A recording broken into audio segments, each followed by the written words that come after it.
Diz a palavra do Senhor. Todos acharam? Amém. Disse mais o rei Davi a toda a congregação: Salomão, meu filho, o único a quem Deus escolheu, é ainda moço e inexperiente, e esta obra é grande, porque o palácio não é para homens, mas para o Senhor Deus.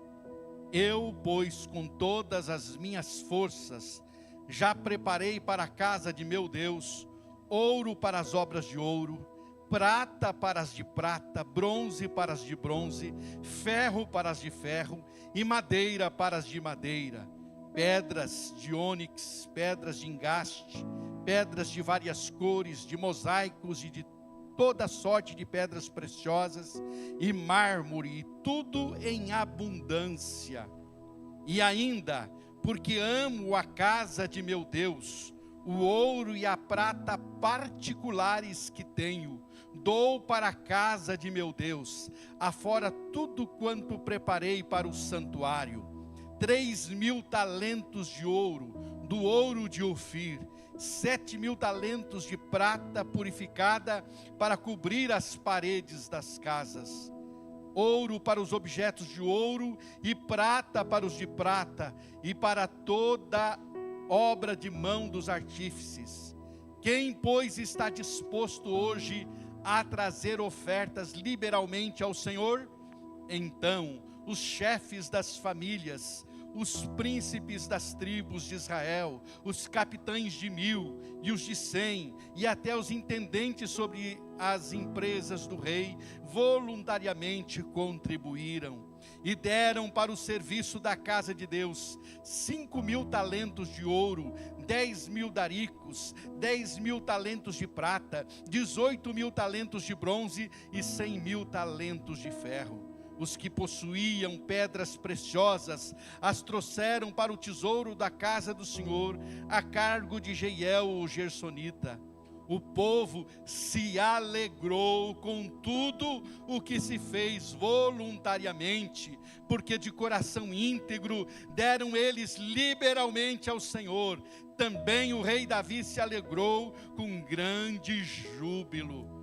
Pelo que Davi louvou ao Senhor perante a congregação toda e disse: Bendito és tu, Senhor, Deus de Israel, nosso Pai, de eternidade em eternidade. Teu, Senhor, é o poder, a grandeza, a honra, a vitória e a majestade, porque teu é tudo quanto há nos céus e na terra. Teu, Senhor, é o reino, e tu te exaltastes por chefe sobre todos. Riquezas e glória vêm de ti, tu dominas sobre tudo, na tua mão há força e poder, contigo está o engrandecer e a tudo dar força. Agora, pois, ó nosso Deus, graças te damos e louvamos o teu glorioso nome, porque quem sou eu e quem é o meu povo, para que pudéssemos dar voluntariamente estas coisas? Porque tudo vem de ti, e das tuas mãos tomamos, porque somos estranhos diante de ti, e peregrinos como todos os nossos pais. Como a sombra são os nossos dias sobre a terra, e não temos permanência. Senhor nosso Deus, toda essa abundância que preparamos para te edificar uma casa ao teu santo nome, vem da tua mão, e é toda tua. Bem sei, meu Deus, que tu provas os corações e que da sinceridade te agradas. Eu também, na sinceridade de meu coração, dei voluntariamente todas estas coisas. Acabo de ver com alegria que o teu povo que se acha aqui te faz ofertas voluntariamente. Senhor, Deus de nossos pais Abraão, Isaque e Israel, conserva para sempre no coração do teu povo estas disposições e pensamentos. Inclina-lhe o coração para contigo. E a Salomão, meu filho, dá coração íntegro para guardar os teus mandamentos, os teus testemunhos e os teus estatutos, fazendo tudo para edificar este palácio para o qual providenciei.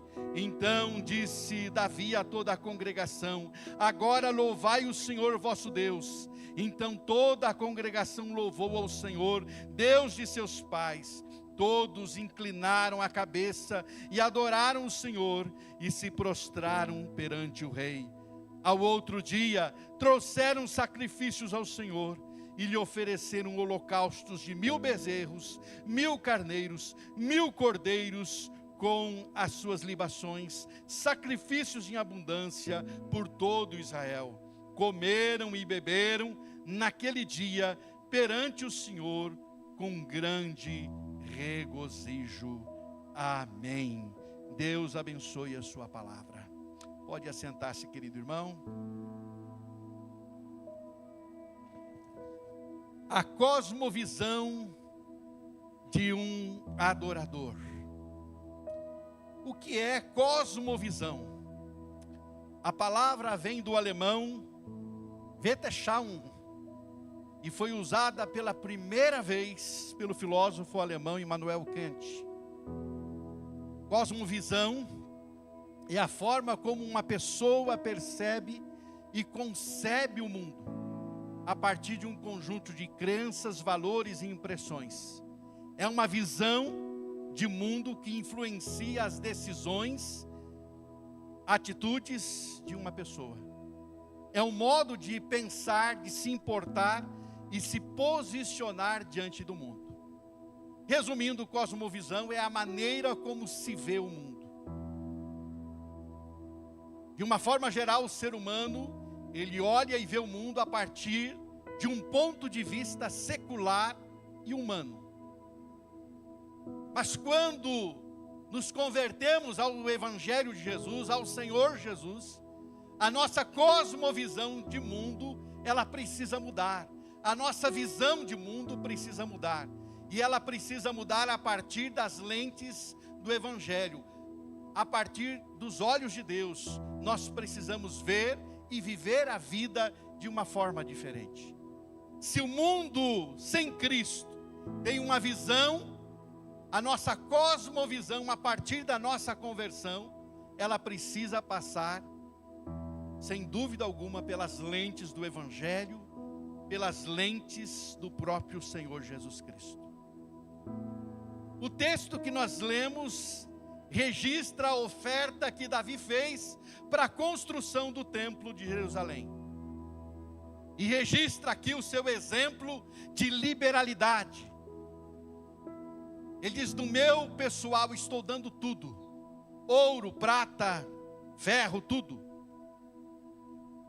E ele é seguido nisso pelos príncipes e depois por todo o povo.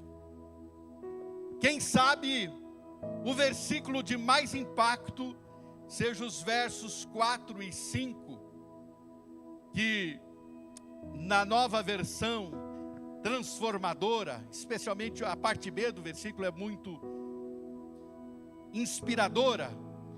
Na nova versão transformadora diz: ofereço 105 toneladas de ouro de Ofir, era o ouro mais puro daquela época. 245 toneladas de prata refinada, não é qualquer prata, para revestir as paredes das construções e para os outros trabalhos em ouro e prata serem feitos pelos artesãos. E aí ele vai dizer assim: quem seguirá o meu exemplo e entregará hoje ofertas ao Senhor? Ou seja, Davi está dizendo: quem é que vai seguir o meu exemplo? Eu estou agora fazendo o meu melhor, e quem vai seguir o meu exemplo? O texto bíblico mostra que os príncipes e todo o povo foram inspirados pelo exemplo de Davi e ofertaram voluntariamente e abundantemente. Mas o que eu quero destacar nesta manhã, querido irmão e irmã, nesse texto, não é simplesmente a oferta de Davi e do povo. Eu não quero falar para você esta manhã sobre oferta. Eu quero falar sobre algo mais profundo do que isso. O texto nos revela algo mais profundo do que isso. O texto nos revela a cosmovisão de Davi. A cosmovisão de um adorador. a visão de mundo de um adorador, a visão de encarar a vida de um adorador.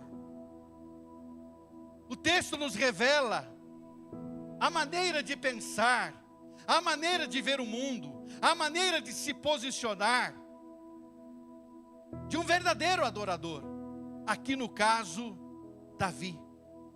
Portanto, esse texto, meus queridos irmãos, vai muito além de ofertar. Ofertar aqui é, na verdade, uma expressão da maneira que Davi via as coisas, a vida e o mundo de uma forma geral. Davi já estava idoso, ele estava passando o bastão da liderança, o trono para o seu filho Salomão. E essa atitude de entregar e de inspirar o povo pelo seu exemplo foi um dos seus últimos atos. Mas o que eu quero extrair aqui do texto sagrado é exatamente como um adorador se relaciona com a vida, como um adorador se relaciona com o ministério, como um adorador se relaciona com seus bens e, acima de tudo, qual é a sua visão de mundo. Olhando para esse texto, nós vamos encontrar exatamente como Davi via as coisas e como o adorador precisa ter uma cosmovisão a partir da visão de Deus e da sua palavra também. Mas como ele via o mundo? E é isso que eu quero discorrer de forma bem objetiva com você aqui esta manhã. A cosmovisão de um adorador é a cosmovisão de alguém que faz tudo para Deus. É alguém que tudo que faz, na sua visão, está fazendo para Deus. No versículo 1, Davi vai dizer: esse palácio não é para homens, mas é para o Senhor Deus. Veja só, na sua cosmovisão, ele não estava fazendo aqui para engrandecer o seu nome, ele não estava fazendo aqui para alguma pessoa, ou para a posteridade, como fazem os políticos de todas as épocas. Não é só os nossos hoje não, mas de todas as épocas. Os políticos fazem monumentos que fazem reverência ao seu nome, fazem questão de reverenciar o seu nome. Inclusive o sábio diz que as pessoas dão nome às suas terras exatamente para que ele se perpetue, para que as pessoas lembrem dele sempre. Davi tinha consciência de que estava fazendo para Deus. Ele não estava fazendo apenas para ter um lugar para reunir o povo, embora subjetivamente esse fosse um dos objetivos, ter um lugar onde acolher o povo. Subjetivamente, porque objetivamente o que ele queria era, com esta obra, exaltar o seu Deus, porque ele estava fazendo para Deus. Não era para o conforto e bem-estar das pessoas. A razão primária era exaltar ao seu Deus. Essa era a sua visão em relação a essa construção.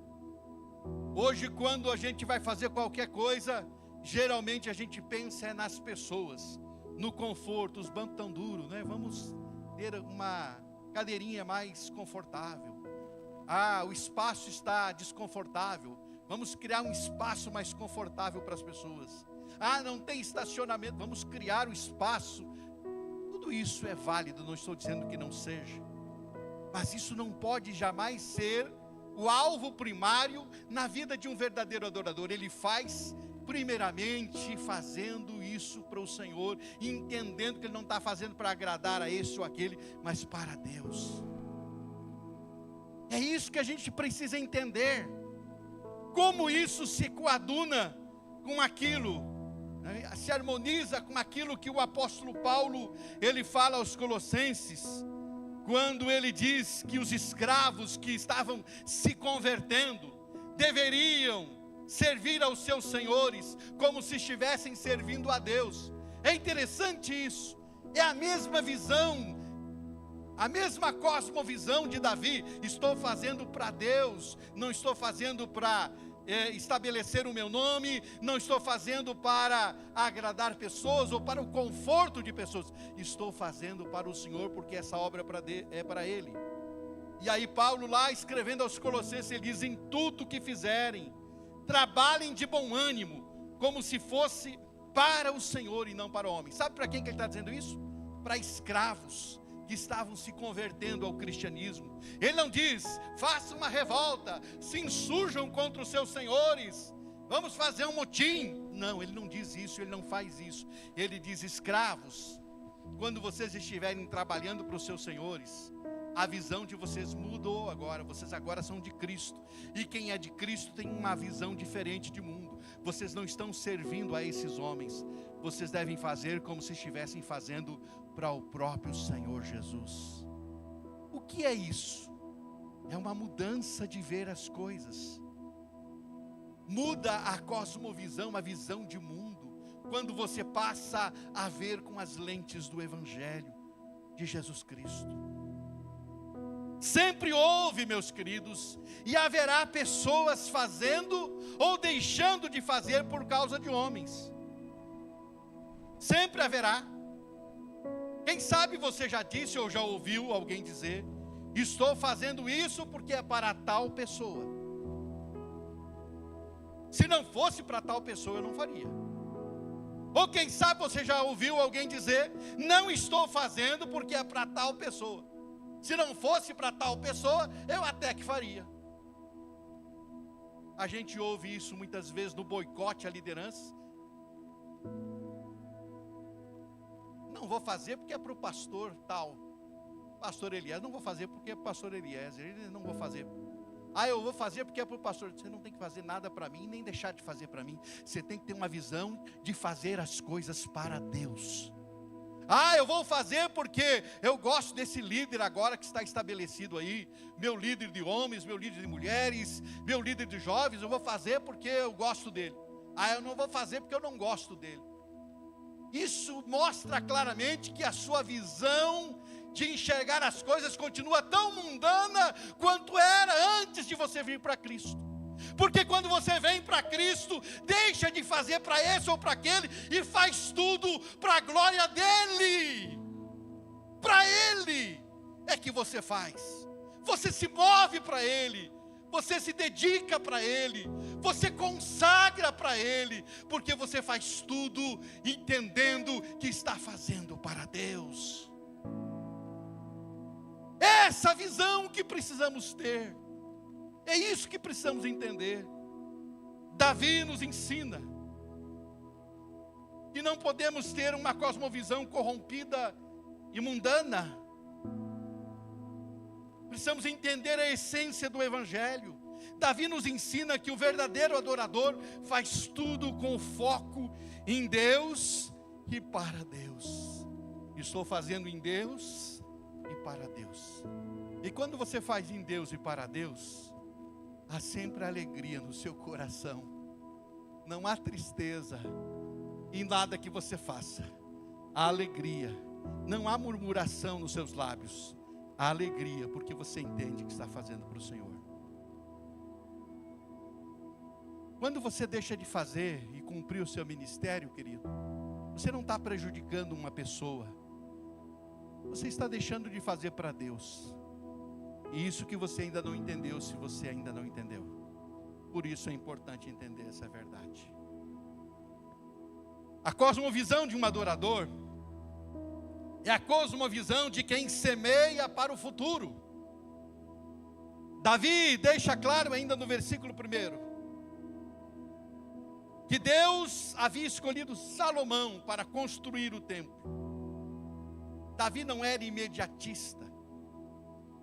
Como o templo se tornou conhecido, irmãos? O templo de Davi? É assim? É assim que o templo se tornou conhecido? O templo de Davi? Como é que se tornou conhecido o templo? O templo de... Mas quem mais ajuntou, quem mais investiu, quem mais ofertou, pode ter certeza que foi Davi. Não seria o templo de Davi, mas isso não impediu de Davi semear para o futuro. Essa sua semeadura está registrada aqui onde lemos hoje.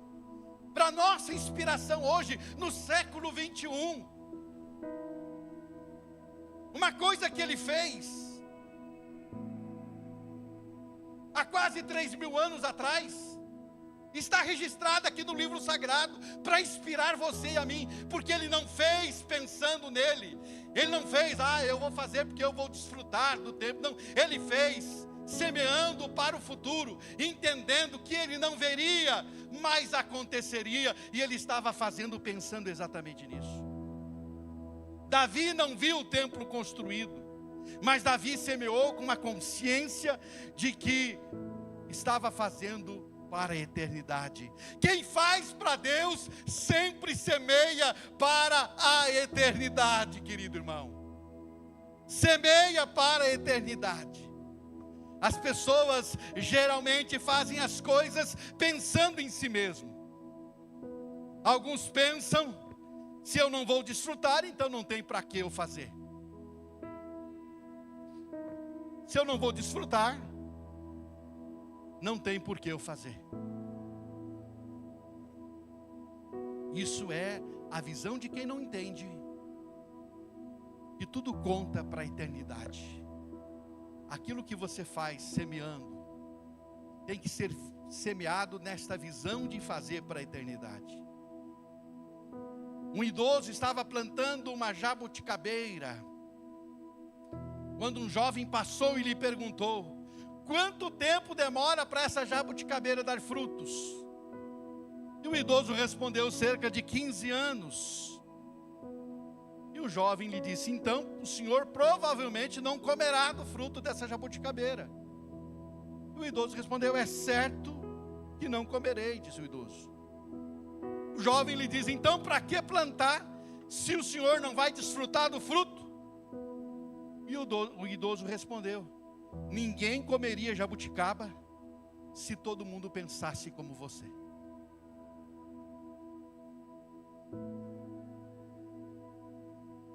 No mundo secularista como o nosso, egoísta, egocêntrico, as pessoas querem fazer pensando só em si. E não precisa ir longe não, irmão. Não precisa ir longe. É só você pensar um pouquinho. Se alguém disser assim: ali naquele mercado tem uma promoção e estão vendendo 50% mais barato tal produto, que é um produto que todo mundo quer e todo mundo gosta, eu garanto que muitos de nós cristãos vão chegar lá e comprar todo o estoque, se for possível, sem pensar nos outros que poderiam desfrutar do mesmo benefício. Ainda estava na fila de uma loja essa semana, e uma pessoa estava à minha frente e falou: vocês anunciaram um tal de um pão que tinha creme de leite dentro, doce de leite dentro, eu quero experimentar. Não tem mais. Não tem, é muito bom. Daí veio um camarada aqui e levou tudo de uma vez. E aí eu ouvi a pessoa dizendo exatamente assim: poxa, mas ele podia ter deixado para os outros experimentar também, né? Mas a ideia é essa, é pensar em quem? É pensar em quem? Em si mesmo. Mas a cosmovisão de um adorador é a cosmovisão de quem semeia para o futuro e pensa nos outros. Davi estava pensando em quem desfrutaria daquela obra, e mais, ele estava certo de que ele estava semeando para a eternidade, porque ele tinha esse conceito de eternidade no seu coração. Davi nos ensina que um verdadeiro adorador semeia para o futuro. E nós, discípulos de Jesus, lavados no sangue do Cordeiro, temos um futuro eterno. Ou não temos, irmãos? Temos ou não temos? Temos um futuro eterno ou não temos? E o que nós estamos semeando para a eternidade? O que você está semeando para a eternidade? Você tem pensado na eternidade ou não? O que você está semeando para a eternidade? Na cosmovisão de um adorador, ele não pensa no aqui e agora, ele pensa na eternidade. Ele semeia pensando na eternidade, no futuro. Por isso Jesus disse que é para fazer amigos com os recursos de origem iníqua, injusta, porque todo recurso aí, na verdade, ele tem que ser transportado do reino das trevas para o reino da luz, ser consagrado ao Senhor. Eles façam amigos com as riquezas de origem iníquas, para que esses recebam vocês os tabernáculos eternos. Ou seja, Jesus está dizendo, pensem na eternidade, não pensem só no aqui e agora. Na cosmovisão de um adorador, a semeadura se faz pensando no futuro, não é imediatista. Que haja isso no seu coração, que as lentes pelas quais você vê o mundo e encara a vida seja de um verdadeiro adorador. Mas nós aprendemos também que a cosmovisão de um adorador é a cosmovisão de alguém que ama a Deus acima de tudo, e tudo que se relaciona a Deus também. Ama a Deus e tudo que se relaciona a Ele. A visão que Davi tinha do mundo ao seu redor era a visão de alguém que amava a Deus acima de tudo e amava tudo que era relacionado a Deus. Veja só, querido irmão, querida irmã, o templo não existia. Mas veja como Davi se expressa: porque eu amo a casa do Senhor. Já existia o templo? Não. Mas ele diz o quê? Porque eu amo a casa do meu Deus. A sua entrega era fruto do seu amor por algo que ainda não existia. Eu sempre digo que o amor, ele é demonstrado em atitudes concretas, não apenas em palavras, tem que ser manifestado em ação. Devemos amar a igreja, povo de Deus, porque amamos a Deus. Devemos amar o lugar de culto, não por idolatria, mas por amarmos a Deus. Quando amamos a Deus, amamos tudo que se relaciona a Ele. É de Deus, eu amo. Pertence a Deus, eu amo. Tudo que é de Deus, eu amo. Tudo que é para Deus, eu amo também.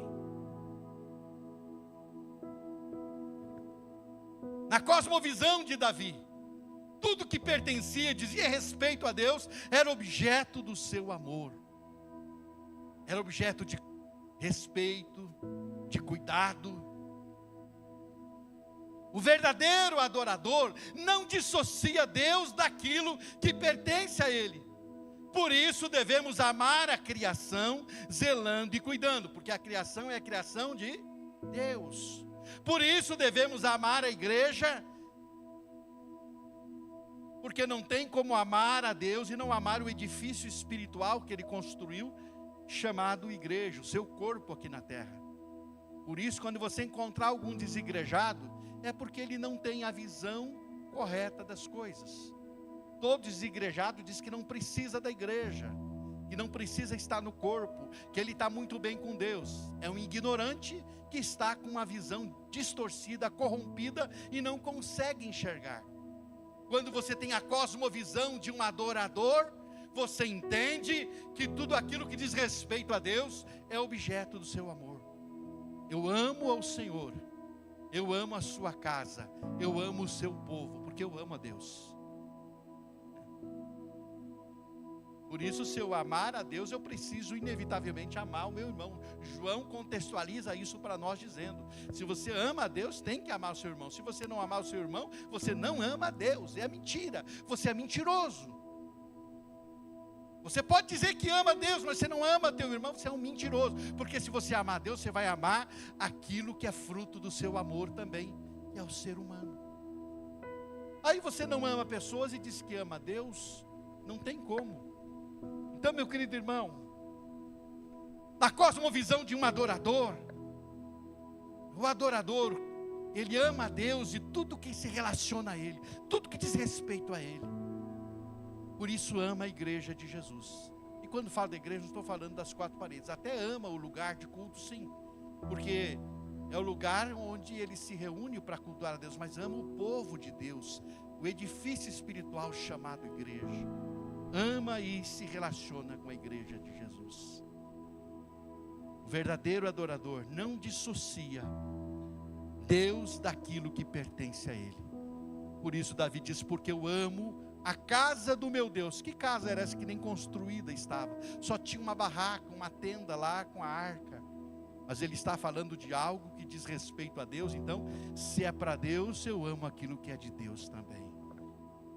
Consegue entender isso, querido irmão? Como é a sua visão em relação àquilo que diz respeito a Deus? A nossa cosmovisão não pode ser secular. Ela precisa sempre passar pelas lentes das Escrituras e particularmente do Evangelho. Mas a cosmovisão de um adorador é a cosmovisão de alguém que não se apega ou tem consciência melhor da fonte dos seus recursos. Faz uma perguntinha para o irmão que está do seu lado. Você sabe de onde vêm seus recursos? Pergunta, seu irmão, você sabe de onde vêm seus recursos?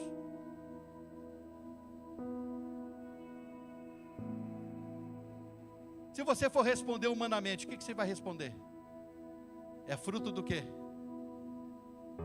Se você for responder com as lentes humanas, você vai dizer o quê? O meu recurso é fonte, é fruto do meu trabalho. Mas na visão de quem olha as coisas pela lente do Evangelho, a conclusão é muito simples. Em relação aos bens e às riquezas, é muito simples. Davi diz assim, tudo vem de Deus. Mas ele não trabalhava, ele não adquiriu, ele não conquistou nas suas muitas batalhas. Mas na cosmovisão de um adorador, nada é fruto do meu trabalho, tudo vem de Deus. É Ele que dá, é Ele quem faz, é Ele que me concede. Olha o que ele diz: riquezas e glória vêm de ti. Versos 12 e 14. Davi sabia que o que havia conquistado não era porque ele havia sido um bom político, ou porque ele tinha sido um grande militar com grandes conquistas. Ele sempre lembrava que o Senhor o havia tirado de trás de umas poucas ovelhas do seu pai. Nem era dele, era do seu pai. Ele lembrava que o Senhor tinha tirado ele de lá, de trás daquelas ovelhas, e tinha lhe enriquecido, lhe dado muito, não sem antes ter passado por um processo muito doloroso. Mas a forma de Davi lidar com a riqueza era muito simples: tudo vem de Deus.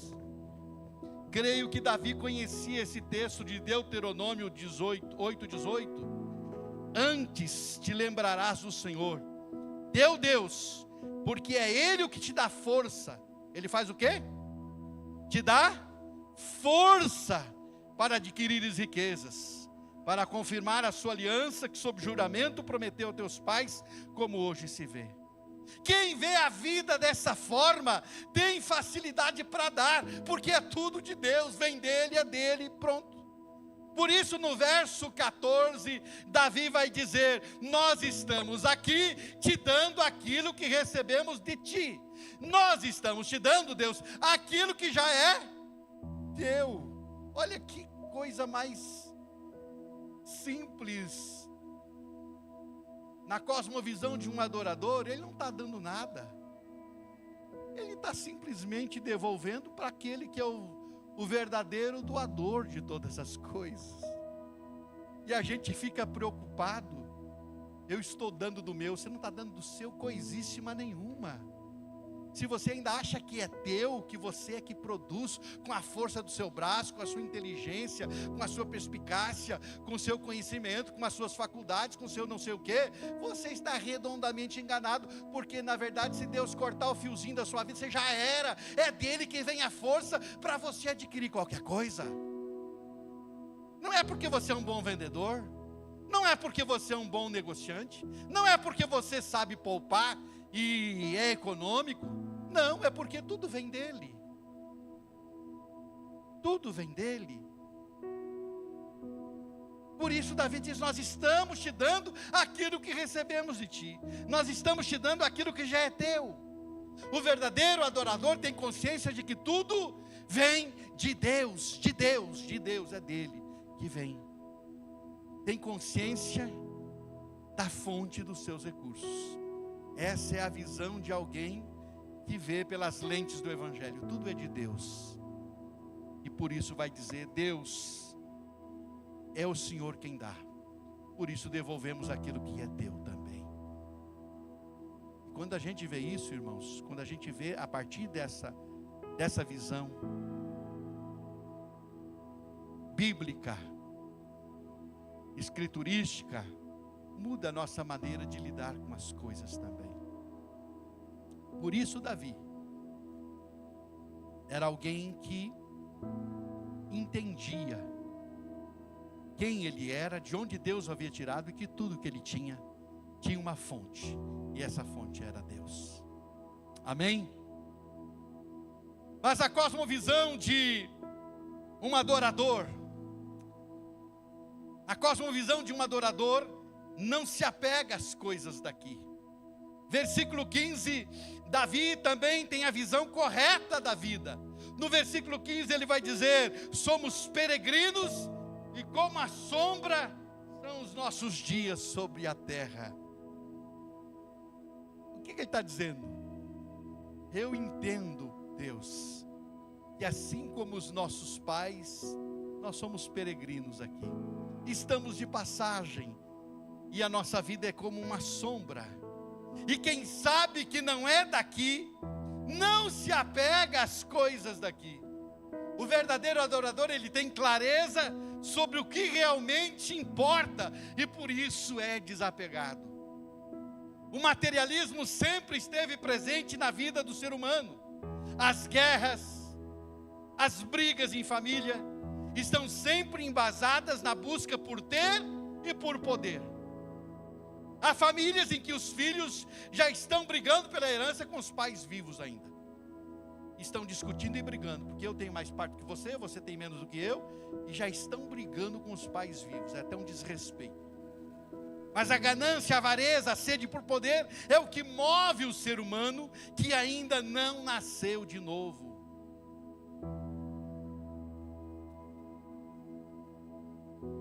Mesmo não tendo a clareza sobre a vida eterna que nós temos.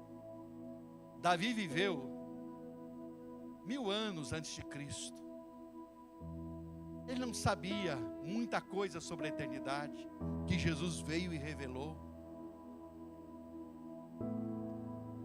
Ele não tinha esse conhecimento que eu e você temos hoje ao olhar para as Escrituras. Mas ele tinha consciência da sua transitoriedade e de que havia uma eternidade. Davi tinha plena consciência de que era uma sombra, e tinha consciência da vida além da morte. Por isso ele escreve: ainda que eu ande pelo vale da sombra da morte, não temerei, porque tu estás comigo. Ele tinha consciência da presença de Deus. Por isso, gente, o seu foco estava na eternidade, porque o verdadeiro adorador não se apega com as coisas daqui, porque está de passagem, é peregrino. Quem é peregrino tem consciência disso, e diz assim: olha, isso aqui tudo fica, e o que vai contar realmente é o que foi para a eternidade. Então, a cosmovisão de um adorador é a cosmovisão de alguém que não se apega com as coisas daqui. Se você ainda está se apegando às coisas daqui, significa que a sua cosmovisão ainda é secular, não foi regenerada, não passou pelo crivo da cruz, não passou pela experiência da cruz, porque a partir da cruz a gente vê a vida como simplesmente um período, um momento transitório que nos levará para algo muito maior, que é a eternidade. E quem tem Jesus com a eternidade com Ele, ou para a eternidade com Ele, querido irmão. Compreende isso? A cosmovisão de um adorador é a cosmovisão de alguém que não se apega, porque sabe da sua transitoriedade. E ainda, Já estamos indo para o final. A cosmovisão de um adorador, ela entende que tudo que recebe é para provar o coração. Versículo 17, Davi diz isso: o Senhor prova o coração. Onde estiver o teu tesouro, aí estará o seu. Quem é que falou isso? Quem disse isso? Jesus Cristo. Por isso Davi disse muito bem: bem sei que provas os corações. Tudo que Deus nos dá é para provar o nosso coração. A posição que recebemos é para provar o nosso coração. Os bens que recebemos é para provar o nosso coração. O poder que recebemos é para provar o nosso coração. Como Davi se saiu nesse quesito?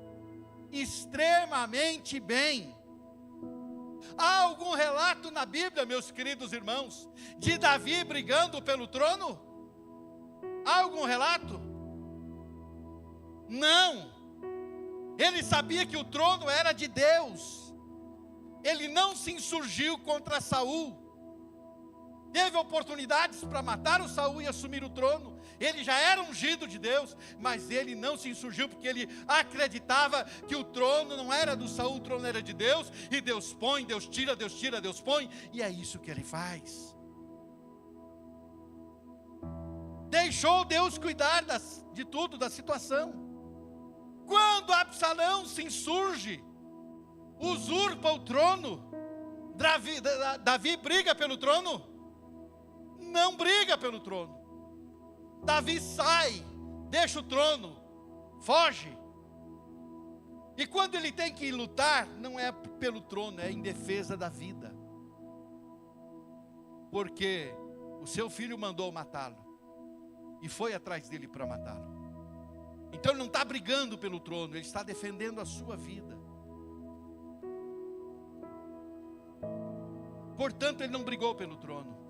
O coração de Davi estava em Deus. Se o nosso coração, meus queridos, estiver no Senhor, nós estaremos seguros. Coisas boas e coisas ruins nos acontecem e estão sempre provando o nosso coração. As coisas boas que te acontecem é para provar o seu coração. As coisas ruins que te acontecem é para provar o seu coração também. Como Davi se saiu com as ovelhas lá no pasto. Como Davi se saiu nas glórias militares. Como Davi se saiu nos desertos e cavernas da vida. Como Davi se saiu em relação ao poder e à riqueza. Muito bem, obrigado.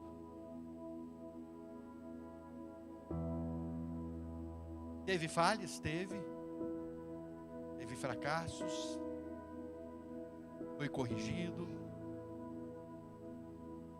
mas uma coisa eu posso afirmar a vocês: o coração dele foi aprovado, e quem aprovou foi o próprio Deus, porque lá no futuro ele diz: eu achei Davi, o homem segundo o meu coração. Alguém que teve o coração provado o tempo todo e se saiu bem. O verdadeiro adorador examina o seu coração e pede para Deus fazer isso constantemente. Davi fez isso muitas vezes. Salmo 17:3, Salmo 26:2, Salmo 139:23, são alguns exemplos do salmista dizendo: Senhor, sonda o meu coração, vê se há algum caminho mau, e se houver, tira de mim, Senhor, aquilo que não presta, livra-me do caminho mau, livra-me daquilo que não presta, Deus. Davi conhecia a maldade do seu coração, por isso ele pede para Deus esquadrinhá-lo, para que ele não se perdesse, e ele não se perdeu por isso, porque ele permitia e ele pedia que o Senhor esquadrinhasse o seu coração, colocasse o seu coração na linha, no prumo, para ele não se perder. Querido irmão, querida irmã, que nesta manhã está aqui conosco, a cosmovisão de Davi acerca da vida, ela é inspiradora, porque ela nos revela como um verdadeiro adorador vê a vida. O verdadeiro adorador, ele faz tudo para Deus, não é para si, não é para os outros, é para Deus. O verdadeiro adorador, ele semeia para o futuro. Ele não é imediatista, ele não está pensando em colher para ele, mas ele está pensando na colheita futura, na eternidade. O verdadeiro adorador, ele ama a Deus e tudo que é relacionado a Deus. Ama o povo de Deus, ama as coisas de Deus, porque ele ama a Deus. E por isso ama aquilo que pertence a Deus também. O verdadeiro adorador, ele tem consciência da fonte dos seus recursos, e ele sabe que tudo vem de Deus. É Deus quem dá. O verdadeiro adorador, ele não se apega às coisas daqui, porque ele sabe que a sua vida é como sombra, ele é transitório, há uma eternidade à sua espera.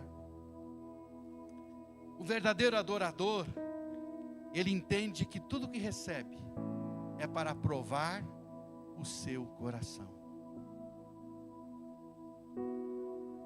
Quando Jó, um vislumbre, entende isso, ele diz para sua esposa: Deus deu, Deus tirou, bendito seja o nome do Senhor. Deus deu o bem, e agora permitiu o mal.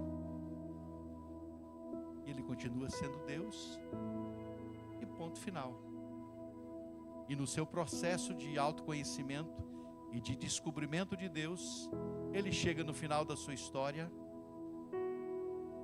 melhor do que nunca, compreendendo que todo o processo foi um processo de Deus que trabalhou o seu coração para que ele chegasse a esse resultado. Eu falei do que não sabia, disse coisas do que não conhecia, eu me abomino, eu me arrependo, no pó e na cinza. No final das contas ele diz: Senhor, Tu permitisse que toda a sujeira do meu coração, que eu achava que era tão bom, viesse à tona. E no final das contas ele sai purificado, porque ele bendiz o nome do Senhor e se deixa trabalhar.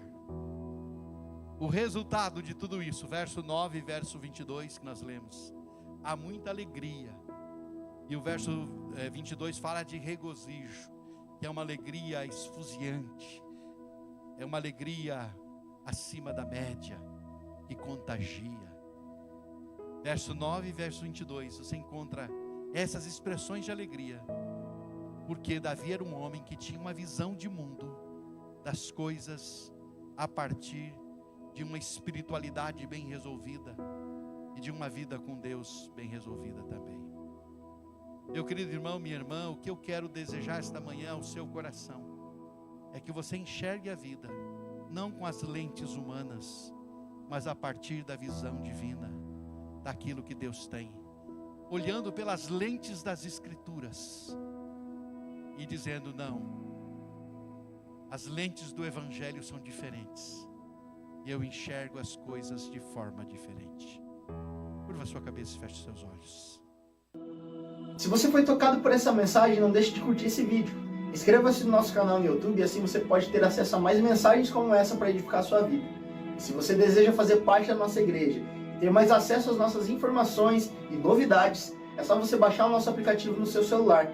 Baixe gratuitamente. É só você abrir a loja virtual no seu celular e digitar IBI Cascavel. Aí você baixa o nosso aplicativo e tem mais acesso às nossas novidades. E faz parte dessa família também.